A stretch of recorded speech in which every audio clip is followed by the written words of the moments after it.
போட்டிருக்கு 24வது வசனம்.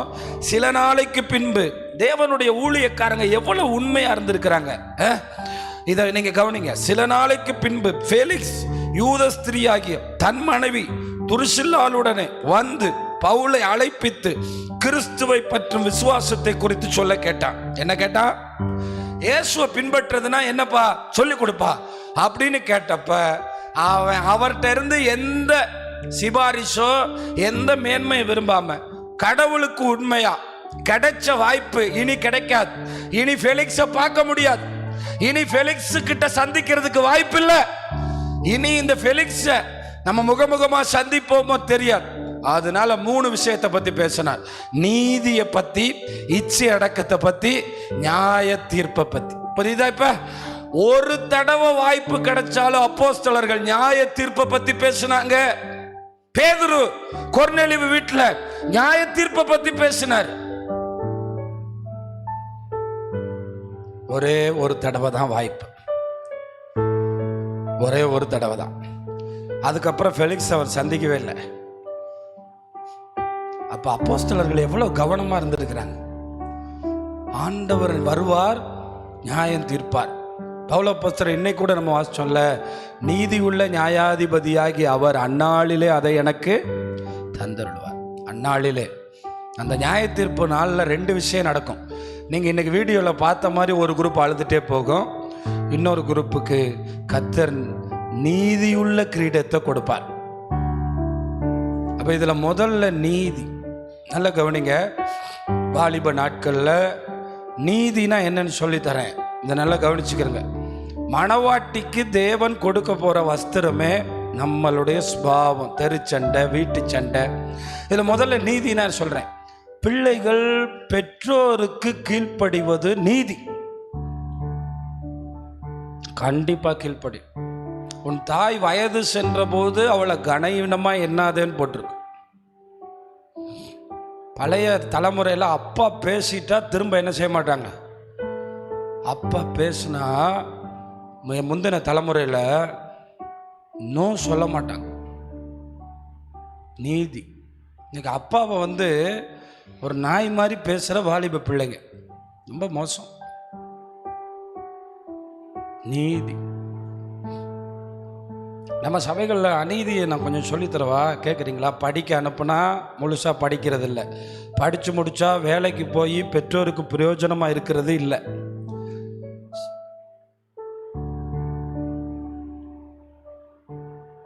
ஆலயத்துக்கு சீக்கிரம் வர்றது இல்லை.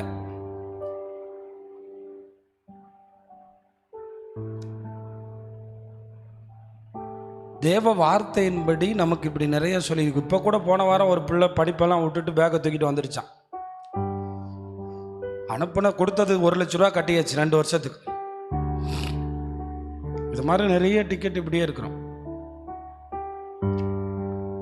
என்ன கேட்குற தேவனுடைய பிள்ளைகளே,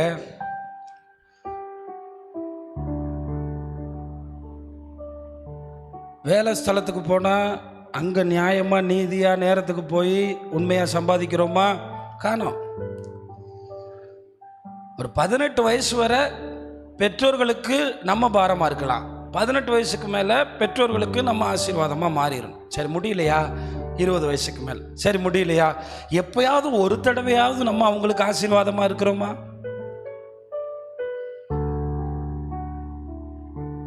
தேவ நீதிங்கிறத போன வாரமும் சொன்னேன். என்ன தெரியுமா? ரோமர் 10:10 இருக்கு. அவர் எனக்காக பாடுபட்டார், எனக்காக அடிக்கப்பட்டார், எனக்காக குத்தப்பட்டார், எனக்காகத்தான் அவர் எல்லாம் செஞ்சார் அப்படின்னு நான் விசுவாசிக்கிறதுக்கு பேர் என்னது? நீதி. அப்ப இங்க கவனிங்க. வாலிப நாட்கள்ல ஒரு 15 நிமிஷத்துக்கு முன்னாடி கூட்டத்துக்கு வரலாம். இப்போ ஒன்றும் பெரிய பிஸி கிடையாது.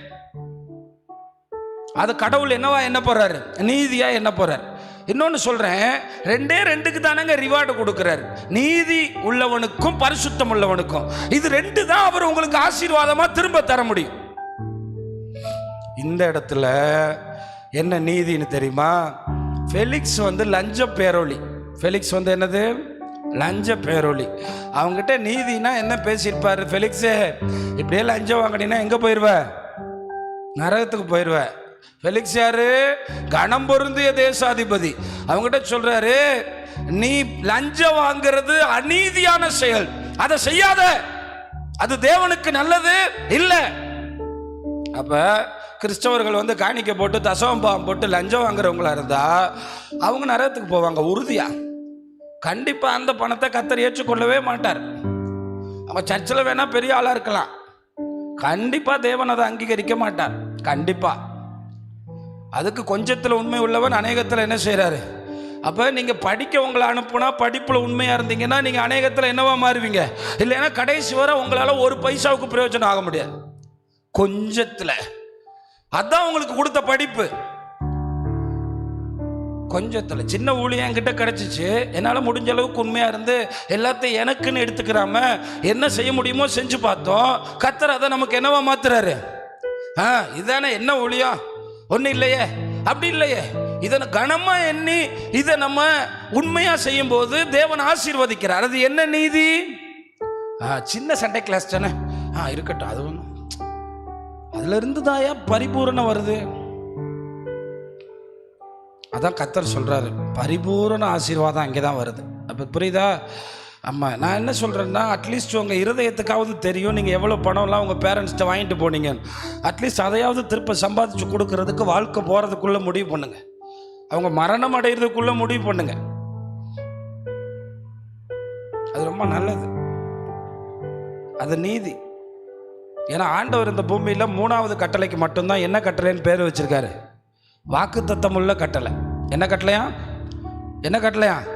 அட இங்க எப்படி இருக்கு தெரியுமா? சைக்கிள் நான் எப்படி பார்க்குறேன் தெரியுமா?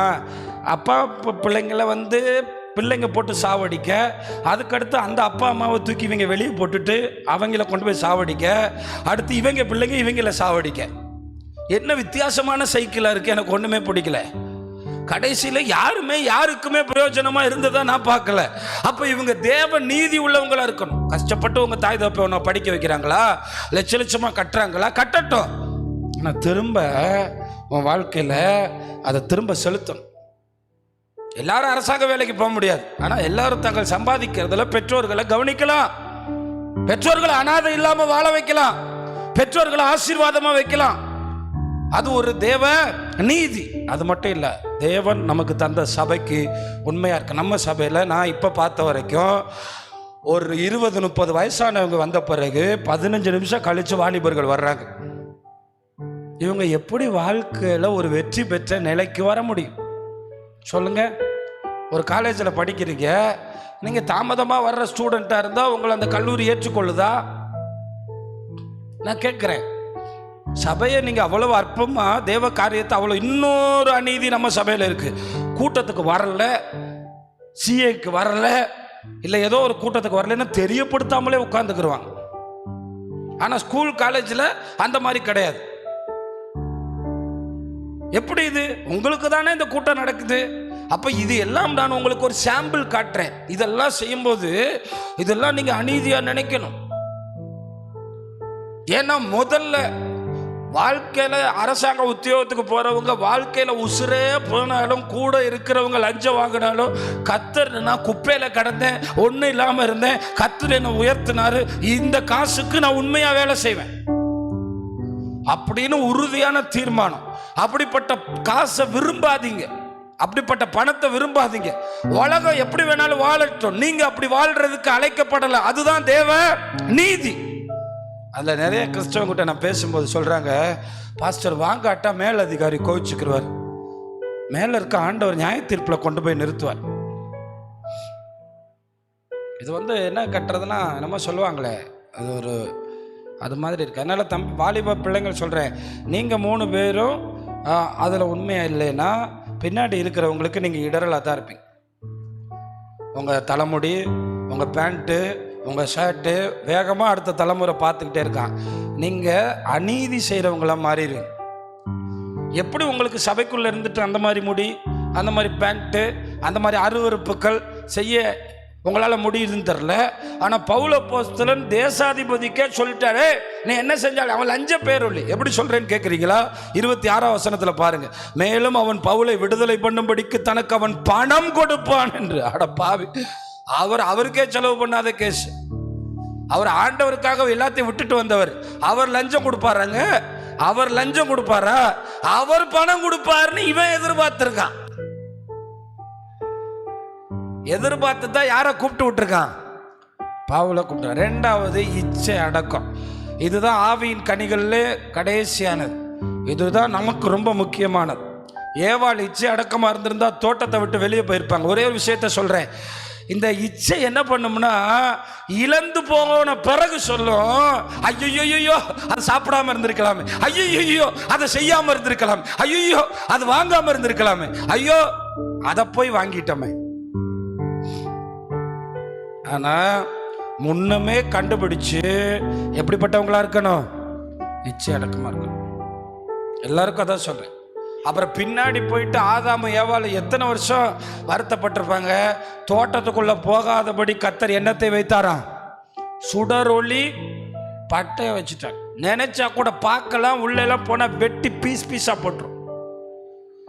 அதுல ஒரு விஷயம் இருக்கு பாத்தீங்களா, நம்மால ஜீவ விருட்சத்தின் கனியை ட்ரை பண்ணுவான்னு சொல்லி அதை எங்க வச்சிருந்தாரு? தோட்டத்தினுடைய நடுவுல. தப்பி தவறி உள்ள வந்து மறுபடியும் ஜீவ விருட்சத்தை புசிக்க போற. இனி நீ கரெக்டா சிலுவைக்கு வந்து சிலுவையை தாண்டி வந்து இயேசுவை விசுவாசிச்சு அதுக்கு ரொம்ப வருஷம் ஆகும். அதை குறித்து நான் ஒரு தேவ மனுஷன் பேசினதை கேட்டேன். ஒருத்த ஜீவ விருட்சத்தை இழந்துட்டான்னா, வெளியே துரத்தப்பட்டான்னா, உள்ள வர்றதுக்கு ரொம்ப கஷ்டப்படும்.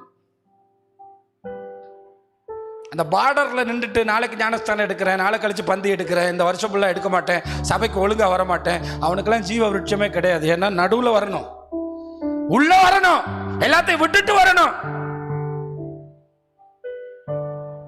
தீபாவளியில நெருங்குதுல, தஞ்சாவூர்ல பாம்பே ஸ்வீட்ஸ்னு ஒரு கடை இருக்கு. நம்ம ஊர்ல மாஸ்டர் பேக்கரி முன்னாடி ரொம்ப பயங்கரமா இருந்துச்சு, இப்போ பெஸ்ட் மம்மி இருக்குல்ல, அது மாதிரி அவங்க ரொம்ப காலமா ஸ்வீட்ஸ் உலகில் தஞ்சாவூர் மாவட்டத்தில் ரொம்ப பேர் பெற்றவங்க. அப்போ அவங்க பையன்கிட்ட அவங்க அப்பா கூப்பிட்டு பஸ் ஸ்டாண்டு பக்கத்தில் ஒரு கடை அவரே வச்சுட்டாராம். ஆனால் அப்பா கிட்ட வளர்ந்தவங்க அந்த தொழிலை செய்வாங்க. ஒரு தீபாவளிக்கு வியாபாரம் பண்ணாராம். வீடு கடை நிறையா ஸ்வீட் பாக்ஸ்.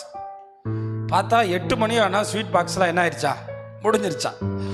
முடிஞ்சு போனால் பார்த்தா வெளியே நிற்கிறாங்களாம் பெரிய கூட்டம் வரிசையா. எனக்கு கூட்டுன்னு முண்டி அடித்து கேட்குறாங்களாம்.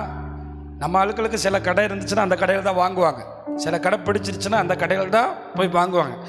அப்போ பார்த்தா ஒரு 1000 பேர் ஸ்வீட்ஸ் இல்லைன்னு திரும்பி போகிறாங்களாம். உடனே முடிவு பண்ணாரா, அடுத்த தீபாவளிக்கு பக்கத்து கடையெல்லாம் பிடிச்சி ஃபுல்லாக லோட் பண்ணிடணும். ஏன்னா எப்படியாவது இந்த தீபாவளியில் என்ன பண்ணிடணும், சம்பாதிச்சிடணும். அடுத்த தீபாவளிக்கு வர்ற ஒருத்தனுக்கும் ஸ்வீட் பாக்ஸ் இல்லைன்னு சொல்லாத அளவுக்கு பக்கத்தில் பின்னாடி உள்ள கடை, அங்கே இருக்க வீடுகள்லாம் வாடகைக்கு எடுத்து ஸ்வீட்ஸாக நிரப்பிடும்.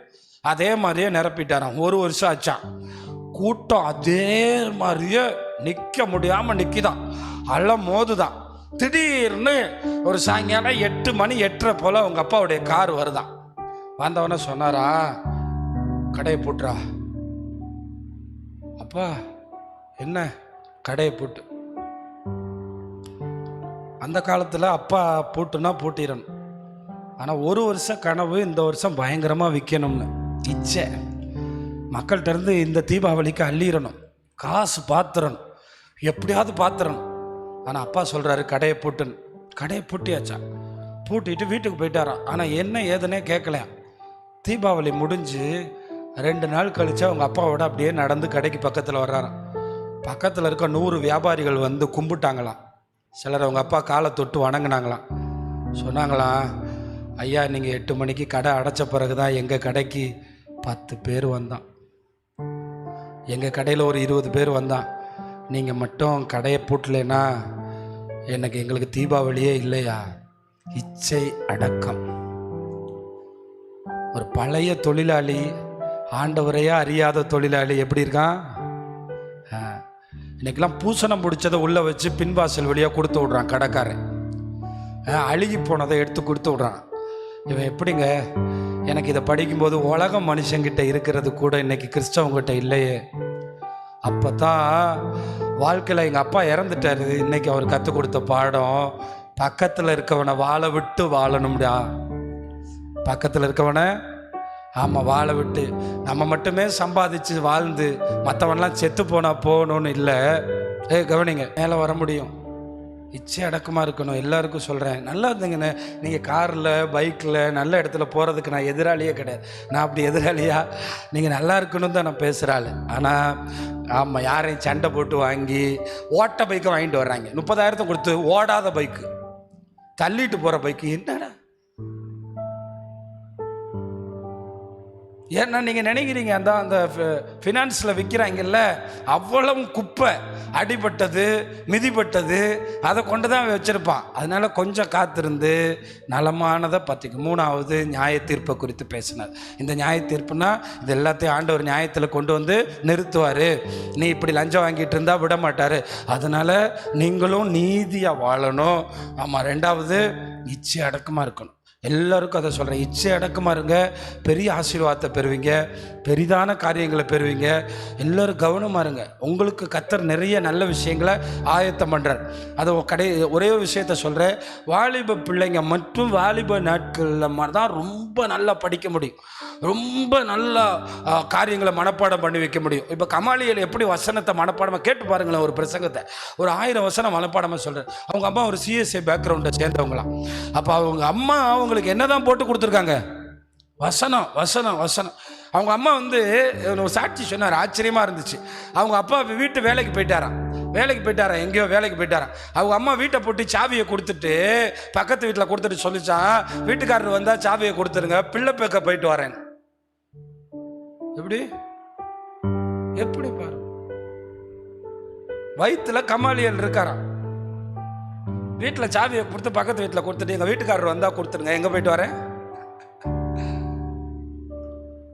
கடைசியில் பிள்ளை பிறந்து சுயநினைவு வந்த உடனே சொல்லிச்சான், ஆண்டவரே இந்த பிள்ளை நீங்கள் கொடுத்த பிள்ளை, இதை உமக்கே கொடுத்துட்டு. இன்னைக்கு பாஸ்டர்,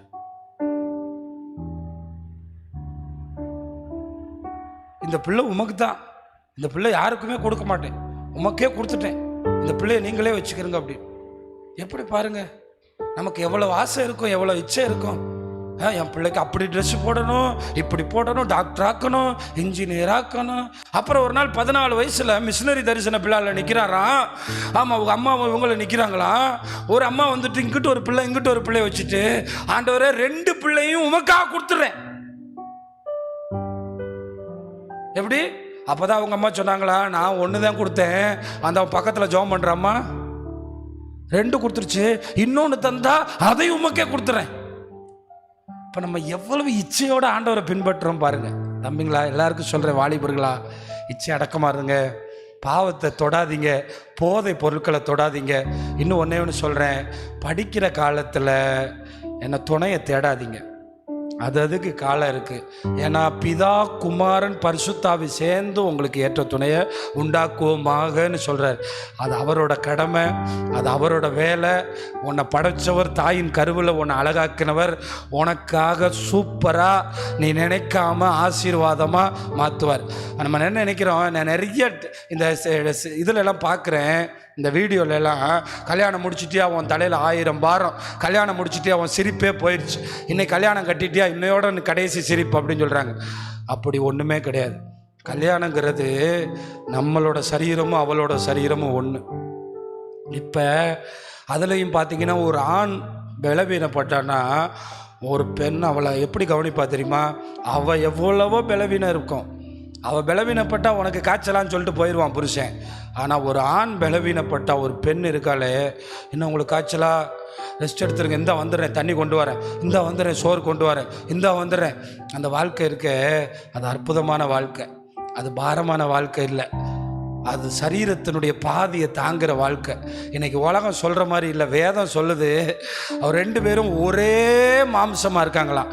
அதனால் சும்மா அழகை பார்க்குறேன், அதை பார்க்குறேன், இதை பார்க்குறேன், பணத்தை பார்க்குறேன், பைக்கை பார்க்குறேன், கண்ணாடியை பார்க்குறேன்னு இருக்காதீங்க. இச்சை அடக்கமாக